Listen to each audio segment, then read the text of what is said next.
Zap Crypto. Tous les jours, toute l'actu crypto au même endroit. Et pour me soutenir, abonne-toi et active la cloche pour ne pas manquer le prochain Zap Crypto. Bonsoir la cryptosphère. Comme d'habitude, on commence avec le Fear and Greed Index. Aujourd'hui à 30, officiellement de retour dans la peur, le Social Index toujours bloqué à fond sur Up et le market order flow actuellement en recherche d'achat. Je vous souhaite une excellente vidéo. C'était Zap Crypto. Vous avez ici le tableau de l'investissement en fait des différentes sociétés. Donc là, on a Alphabet qui est en tête des investissements dans les cryptos. Ce qui est intéressant, c'est de voir dans quoi ils investissent en fait. On a évidemment BlackRock, Morgan Stanley, Samsung, Goldman Sachs, BNY, Mellon, ou en gros toutes les grosses banques d'affaires et les grosses corporations, PayPal, Microsoft. Ils s'y mettent tous. D'ailleurs, Microsoft qui investit dans Consensus, c'est sans doute un des moves les plus malins. Il y a donc Fireblocks, vous savez, qui est un gros dépositaire, c'est-à-dire sont des vaults, des coffres forts. Pas pour les institutionnels. Après, on a donc BlackRock qui a investi dans Circle, vous savez, qui a émis donc les USD Coins, FTX évidemment, la bourse d'échange. Ce qui est intéressant de voir, Figment, c'est du mining, c'est du staking. Eux, ils font du staking pour le compte pour le compte d'institutionnels et même d'individuels, comme Blockdaemon d'ailleurs. Et on voit Goldman, quand on regarde dans quoi ils investissent, super intéressant, ils investissent dans Certic, qui justement, c'est un peu une agence de notation pour les cryptos. Ils investissent dans Coinmetrics, qui est sans doute l'une des plateformes les plus complètes en termes d'extraction de data sur les cryptos. On a Blockdaemon qui fait du minage, comme je viens de vous dire.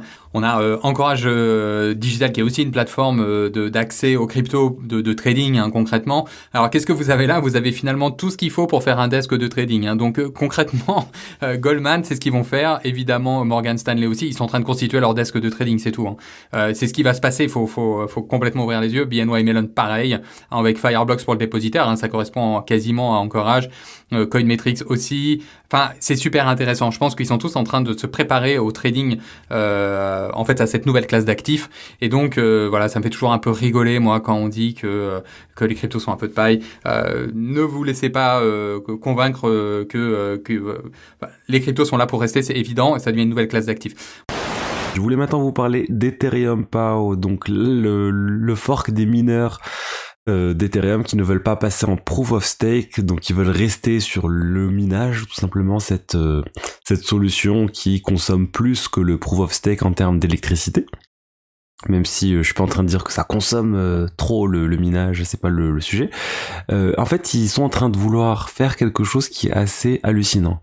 Ils veulent bloquer les pools de liquidité associés à un certain nombre d'assets, notamment les assets tels que l'USDC, l'USDT, toutes les stablecoins qui ne vaudront plus rien en fait sur Ethereum PAO. Ils font ça pour pouvoir empêcher, on sait ce qui va se passer en fait sur Ethereum PAO lors des premiers blocs, lors des premières minutes, lors des premières heures, tout le monde va se ruer sur ces pools de liquidité pour vendre tous les USDT, tous les USDC qu'ils ont sur ces pools contre des ZW et ensuite revendre les ZW sur des exchanges pour obtenir des Ethers ou d'autres crypto-monnaies ensuite.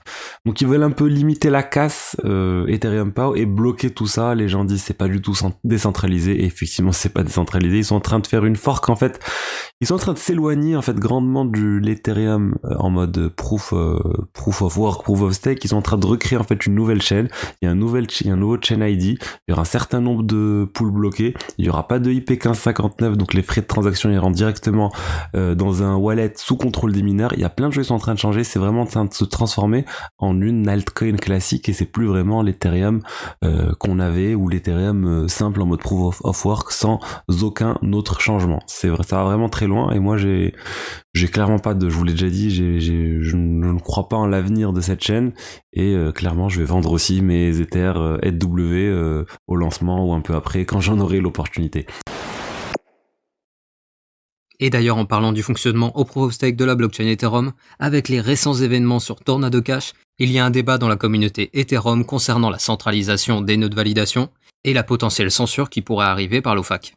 Mais tout d'abord, pour vous donner un peu de contexte, l'OFAC est l'organisme qui avait placé sur liste noire le mixeur de crypto-monnaie Tornado Cash, et les deux principaux acteurs ayant déposé des Ethers sur la Beacon Chain sont actuellement, comme vous pouvez le voir à l'écran, Lido avec 31% et Coinbase avec 14,8% de tous les Ethers stackés. Et quand on voit qu'on a une majorité des validateurs qui sont centralisés par des grandes compagnies, Sur Twitter, on a ElonVerseX qui estime qu'il pourrait y avoir 66% des validateurs qui pourraient se soumettre aux décisions de l'OFAC. Et en gros, cela veut dire que si demain un projet déplaît au gouvernement américain, il pourrait imposer à ces grandes sociétés de bloquer certaines transactions, ce qui serait possible s'il y avait au moins 51% des validateurs qui se soumettaient à ces sanctions. Mais je précise que ce type de censure a déjà été prévu, car on a Vitalik Buterin qui a annoncé que si ce genre d'attaque venait à arriver, il y avait la possibilité de faire un fork minoritaire qui entraînerait la destruction des fonds des attaquants. Et d'ailleurs, en lien avec le premier tweet, on a Erika Wall-X qui a fait un sondage pour savoir si la communauté d'Ethereum souhaiterait plutôt tolérer la censure ou plutôt utiliser le mécanisme qui permettrait de détruire les fonds des attaquants. Et la communauté s'est majoritairement positionnée contre la censure, car il y a 61,2% qui seraient pour le fork, contre seulement 9,3% qui seraient pour se soumettre à la censure, et 29,5% qui ne se prononcent pas. Et je précise que Vitalik Buterin a répondu à ce tweet en annonçant bien sûr qu'il était contre la censure sur Ethereum. Bref, rien ne nous dit que l'OFAC fera une telle demande à l'avenir, ni que les acteurs se soumettront forcément à leur requête, mais une chose est sûre, c'est que les équipes d'Ethereum ont déjà réfléchi au problème de la censure sur leur réseau, et ils ont ainsi doté la communauté d'une arme de dissuasion qui fera réfléchir à 2 fois les acteurs centralisés. Ensuite, c'est l'information qui me plaît pas trop ce matin, mais en même temps c'est bien parce que ça met en lumière le fait qu'on parle beaucoup d'Ethereum et sa mise à jour majeure, on oublie de parler de Cardano, et sa grosse mise à jour qui va avoir lieu, qui devait avoir lieu d'ailleurs au mois de juin.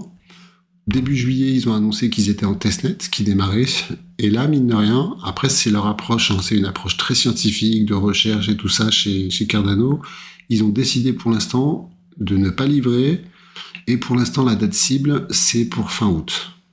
Donc ça peut être aussi une information, et tout simplement, faut être opportuniste, c'est que je pense qu'il y a beaucoup de gens qui vont jouer Ethereum 2.0, avec en particulier les ETH-PW à gagner, ce genre de choses, les grosses fluctuations qu'il peut y avoir sur septembre, grosso modo.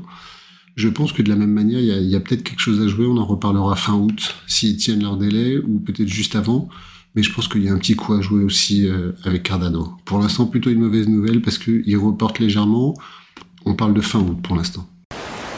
Ensuite, on est sur ici une autre analyse qui nous dit que la récession n'a pas été encore pricée dans les stocks. Oui, c'est vrai d'une certaine manière, puisque on a un taux de l'emploi qui est vraiment très fort ici, etc. Donc tout le monde n'a pas la conviction qu'on va réellement ici rentrer en récession. On a effectivement 2 trimestres négatifs sur 2 trimestres négatifs sur la croissance, mais on n'a pas forcément ici dans les prix. Si on a encore des nouvelles infos qui nous disent qu'on va être en récession, il faudra ici faire attention parce que on pourrait avoir dans les prix quelque chose de plus violent. Et on finit les actualités du mercredi avec le flash du jour. Tout d'abord, d'après un rapport de Chainalysis, la cryptocriminalité serait en baisse sur 2022 en raison d'une part de la chute des cours, mais également grâce au fait que des projets qui permettent des hauts rendements sont beaucoup moins crédibles maintenant que par rapport à 2021. Est-ce que je risque la prison à ne pas régulariser ? Non, évidemment, c'est pas parce que vous avez mal déclaré que c'est immédiatement case fraude fiscale ou case prison. Il faut savoir que le seul manquement déclaratif, c'est pas nécessairement constitutif d'une fraude. Une fraude, ça nécessite un peu de technique d'élaboration pour cacher la base taxable. S'il n'y a pas d'évitement volontaire de base taxable, on est souvent dans une configuration de bonne foi, donc avec des pénalités de 10%. Au pire, dans une configuration de mauvaise foi, avec des pénalités de 40%, c'est vraiment si on a voulu frauder. Ça grimpe. En fonction de l'intention, faute avouée, faute à moitié pardonnée. Est-ce que c'est vrai ça ? Alors oui, justement, il y a un droit à l'erreur aujourd'hui qui existe, alors seulement si on est de bonne foi. Oui. C'est pour ça qu'il ne faut pas éviter l'optimisation trop agressive ou alors les manquements complètement délibérés, mais ça c'est un peu au cas par cas. Toujours est-il qu'un contrôle, en fait, ne débute pas n'importe comment. En fait, l'administration ne se met pas son nez dans toutes les situations de manière aléatoire. Il y a une partie des contrôles qui sont aléatoires, mais bien sûr, l'administration ne va pas déclencher un contrôle actif numérique si elle n'a pas la moindre idée que vous détenez des actifs numériques. Donc souvent, un contrôle sur les actifs numériques, ça commence par un rapatriement bancaire qui aurait été un peu suspect auprès de votre banque, qui elle-même va faire un signalement à l'autorité TRACFIN, qui a pour but de lutter contre les situations de fraude, de blanchiment d'argent, de corruption, de financement du terrorisme. Et s'il y a des cas de fraude fiscale, TRACFIN peut transmettre directement à une cellule de contrôle la situation. C'est souvent le cas, en fait, les signalements bancaires sont souvent ensuite très gros rapatriement bancaire, pour des questions de responsabilité des banques, elles vont signaler. En fait. Elles ne veulent pas prendre le risque, c'est un peu du signalement automatique. Le deuxième cas important de déclenchement d'un contrôle, c'est tout simplement si vous avez déclaré une plus-value, si vous avez déclaré des revenus liés au crypto. Qui dit revenu crypto dit un peu suspicion a priori de la part de l'administration. Et si les revenus sont importants, ça peut être en valeur absolue, ça peut être en valeur relative par rapport aux autres revenus, mais en tout cas, qualification d'un revenu important, enfin existence d'un revenu important, dit bien souvent question de l'administration. Les questions peuvent être relativement brèves, ça peut être juste une demande d'éclaircissement de justification, juste poser quelques questions et si les réponses sont satisfaisantes, ça s'arrête là, ou ça peut entraîner un contrôle un peu plus important. Enfin, j'étais pas au courant, mais donc c'est un article des Échos, c'est que sur Paris, au mois de juin, il y a eu une expérimentation qui a été faite où on pouvait payer en crypto-monnaie. Faut être honnête, ça n'a pas été un énorme succès. Après, à un moment donné, c'est pour ça que j'aime pas trop les cartes de paiement et ce genre de choses, c'est que faut pas me parler de carte de paiement quand le Bitcoin il est à $20 000. Le jour où le Bitcoin il sera à 300 000 et il sera vraiment à des gros taux et qu'on sera vraiment dans des énormes plus-values, je trouve qu'à ce moment-là, ça deviendra naturel d'utiliser sa carte bleue pour payer en Bitcoin. Aujourd'hui, pour moi, ça n'a zéro intérêt. Parce que payer en Bitcoin, c'est vendre des Bitcoins à $20 000. Pour moi, c'est un non-sens. Côté français, les agences de papa, qui est une société en fait de vente immobilière, qui arrive dans le métaverse et qui en fait fait plus que les visites virtuelles comme on connaît déjà. En fait, ils veulent, eux, leur credo, c'est de minimiser les frais au maximum et en fait de du coup tout faire en fait dans le métaverse. C'est-à-dire que vous allez pouvoir aller dans le métaverse, dans leur métaverse, pour visiter un appart et en fait même conclure les ventes directement sur place dans le métaverse avec une crypto-monnaie qu'ils vont mettre exprès en place. Enfin, du coup, franchement, ils se positionnent très fortement là-dedans et je pense que c'est une très bonne nouvelle. Et c'est Nicolas Gaillan qui nous dit l'euro souffre face au dollar, craignent que le gaz et l'économie de l'Allemagne. En gros, les gens ne sont pas bullish sur la zone euro. Pourquoi ? Parce qu'avec ce qui se passe avec Poutine et le gaz et tout ce qui est énergie, l'Allemagne qui est un des plus gros exportateurs de l'Europe, c'est un peu la tirelire de l'Europe, l'Allemagne, hein, c'est la grosse thune rentre en Europe, c'est grâce aux Allemands. Et l'Allemagne va très très mal. Et donc c'est pour ça que les investisseurs sont pas trop bullish sur l'Europe en ce moment. Vous avez vu la journée d'hier.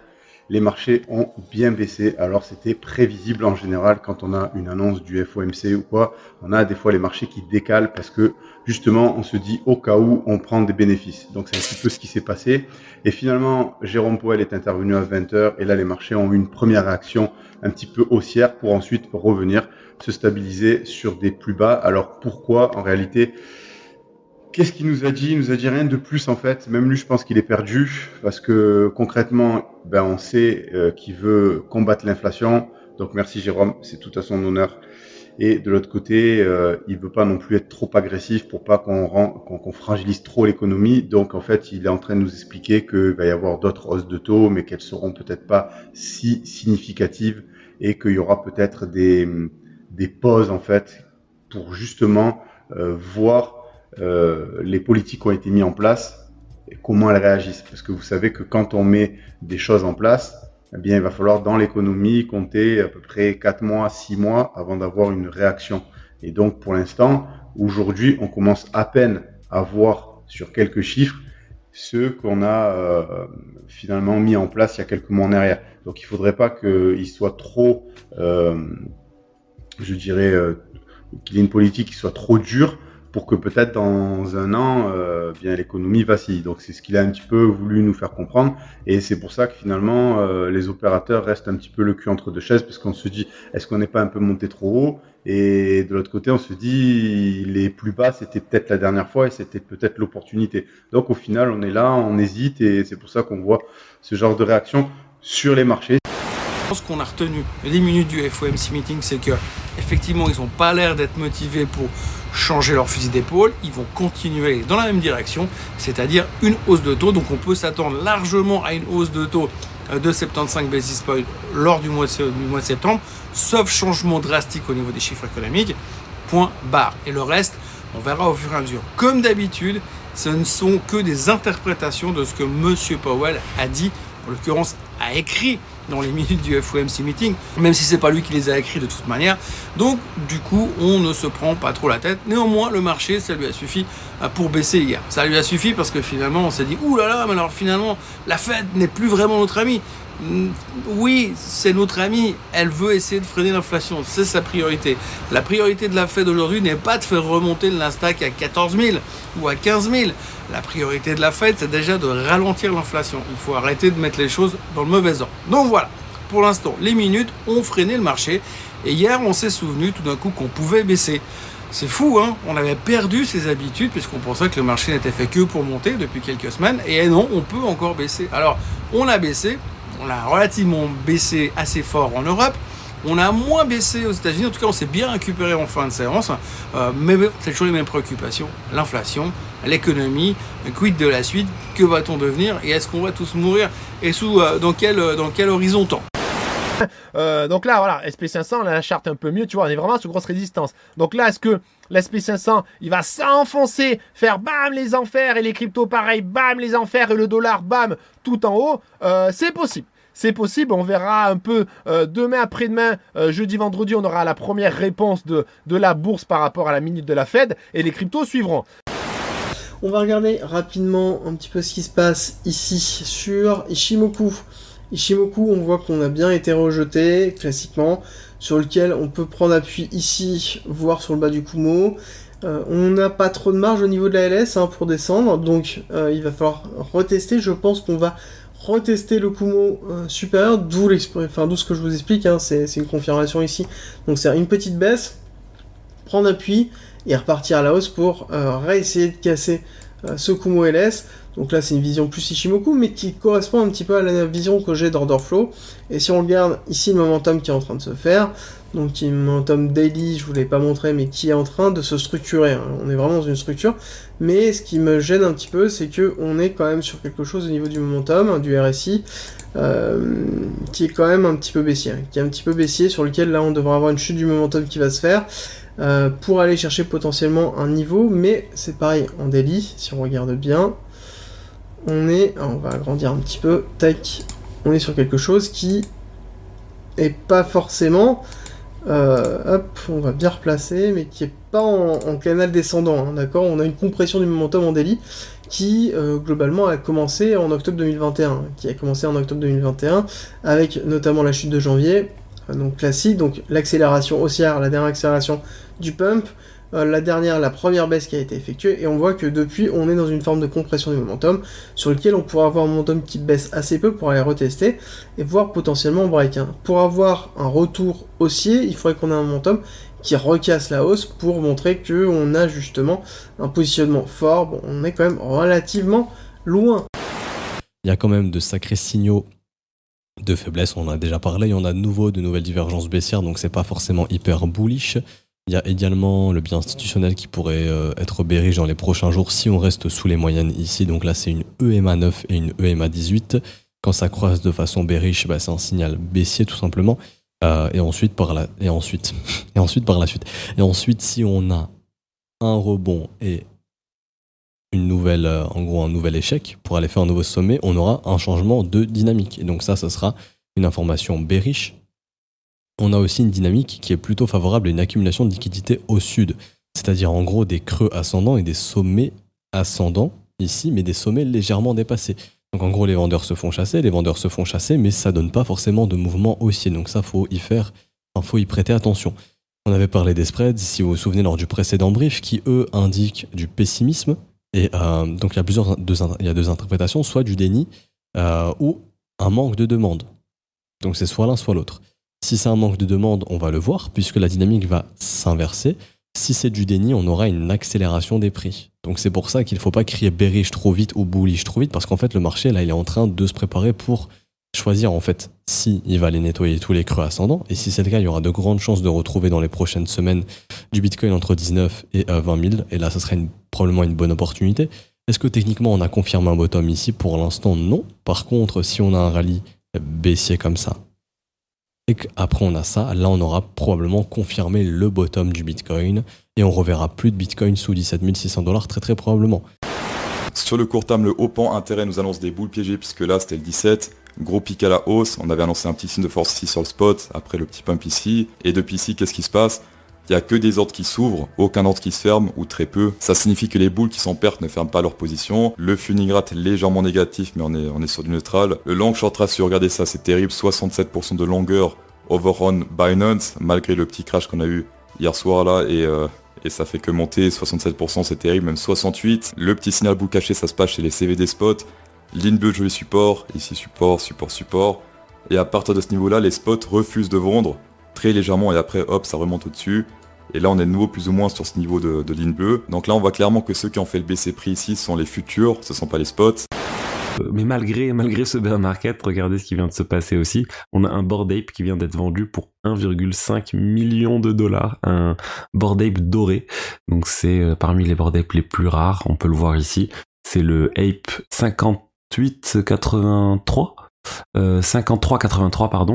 qui a été acheté par Vis.et, donc un collectionneur NFT qui a plein d'autres actifs Yuga Labs. Donc vous pouvez voir ici le Bored Ape en question, ils sont très recherchés, ceux qui ressemblent à ça. Ensuite, Nvidia, le géant entre autres des cartes graphiques, mais pas que, qui montre un peu en fait ses avancées dans le Web 3, dans le métaverse notamment, avec les différents outils en fait sur lesquels il bosse, notamment au niveau simulation, au niveau outils créatifs, capacité d'intelligence artificielle. Il bosse sur Decentraland, notamment beaucoup aussi. Assez intéressant aussi. Je vous invite fortement à consulter cet article-là. Je crois qu'ils ont dépensé, je crois que c'est écrit dans l'article, hein, mais c'est des millions et des millions. Voilà, en tout cas pour un marché de 50 milliards de dollars, forcément ils dépensent plein de thunes. Et du coup, Nvidia qui veut se positionner comme ça dans le métaverse. Donc ils ont bien raison, je pense. Anthony Hopkins qui a approfondi ça, parce qu'il y a longtemps qu'il avait fait ça, on en avait parlé dans le passé, et là on parle d'une collection de NFT. Il se lance à fond là-dedans, il dit un truc drôle dedans, je vais le lire, je ne sais plus où, mais il y a un truc assez drôle. Je suis probablement le gars le plus âgé de la communauté NFT, ça me fait plaisir, il est plus vieux que moi, et des réseaux sociaux, ce qui prouve que tout est possible à tout âge. Alors ça, je suis entièrement d'accord. On me dit, pourquoi tu fais une vidéo, pourquoi tu fais des vidéos, pourquoi tu t'es cassé la tête à faire des vidéos YouTube, pourquoi tu fais ça à ton âge, tout ça. Il n'y a pas d'âge, mes amis, dans la vie. Il n'y a pas d'âge, hein. Il y a le jour où on est, il y a le jour où on meurt. Et entre-temps, on fait des choses. Il y a des gens qui disent à une époque de leur vie, voilà, moi j'arrête, je suis à la retraite, je fais plus rien, je suis tranquille, je vais sous les cocotiers. Pourquoi pas, il n'y a pas de problème. Mais moi, si j'allais sous les cocotiers, je m'occuperais de cultiver ce qui va pousser sur les cocotiers, vous voyez ce que je veux dire, et de les exploiter, et de travailler avec, et d'en faire profiter les gens, etc. Voilà, la vie, chacun fait un peu ce qu'il veut, et c'est bien, et à tout âge, et la blockchain, la crypto-monnaie, les NFT, et tout ça, mes amis, c'est fait pour tout le monde. Il faut en parler à tout le monde. Vous, les jeunes, et il y a beaucoup de jeunes, et tant mieux, c'est extraordinaire d'être jeune. Il faut en parler aux plus vieux, autour de vous, parlez-en. C'est comme ça qu'on va grossir notre communauté.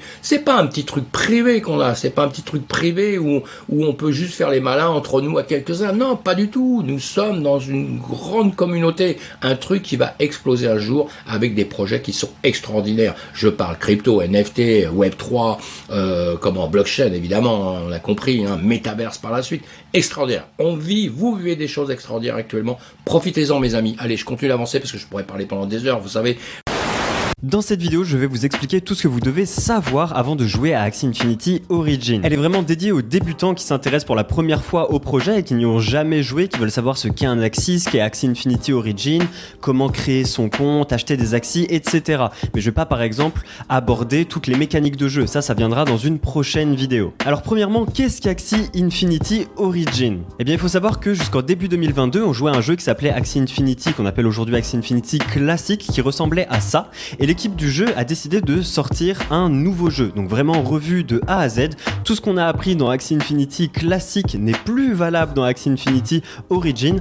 On repart vraiment de zéro, c'est réellement un nouveau jeu. Et jusqu'à maintenant, les deux jeux tournent en parallèle, mais à terme, Axie Infinity Origin va totalement remplacer Axie Infinity Classic. Donc si jamais vous vous lancez maintenant dans Axie, commencez directement par Origin. Et félicitations, vous avez trouvé la vidéo parfaite pour ça. Pour jouer à Axie Origin, il va vous falloir des Axie. Et les Axies, ce sont ces petites créatures qui sont en train de se taper sur la gueule là, et qui sont constituées de 6 parties de corps différentes. Donc il y a la bouche, les yeux, les oreilles, la corne, le dos et la queue. Sachant que chaque partie de corps correspond à une attaque. Donc par exemple ici, ces oreilles s'appellent Rosa et sont liées à cette attaque là, tout le temps. Pareil, ici la bouche s'appelle Risky Fish et Risky Fish est toujours lié à cette attaque là. Donc si vous avez bien suivi, chaque Axie possède 6 attaques différentes représentées sous forme de cartes comme ça que vous allez pouvoir jouer en arène pour affronter les Axies d'autres joueurs. Et ces Axies sont des NFT, c'est-à-dire que vous pouvez en acheter à d'autres joueurs, que vous pouvez vous-même vendre vos Axies à d'autres joueurs. Et tous les Axies qui ont servi dans le jeu Axie Infinity classique sont aussi jouables dans Axie Infinity Origin. C'est une question que j'ai souvent, mais quand vous achetez un Axie, vous pouvez jouer avec à Axie Infinity classique et à Axie Infinity Origin. Ce ne sont pas deux Axies différents. Enfin, les attaques entre les deux jeux sont totalement différentes, mais le NFT reste le même. Et pour jouer à Axie Infinity Origin, il vous faudra au moins 3 Axies, puisque les combats se font par équipe de 3 Axies. Mais ne vous inquiétez pas, vous n'êtes pas obligé d'acheter 3 Axies, puisque le jeu vous met à disposition des Axies gratuits pour que vous puissiez essayer le jeu. Et ces Axies s'appellent des Axies Starter.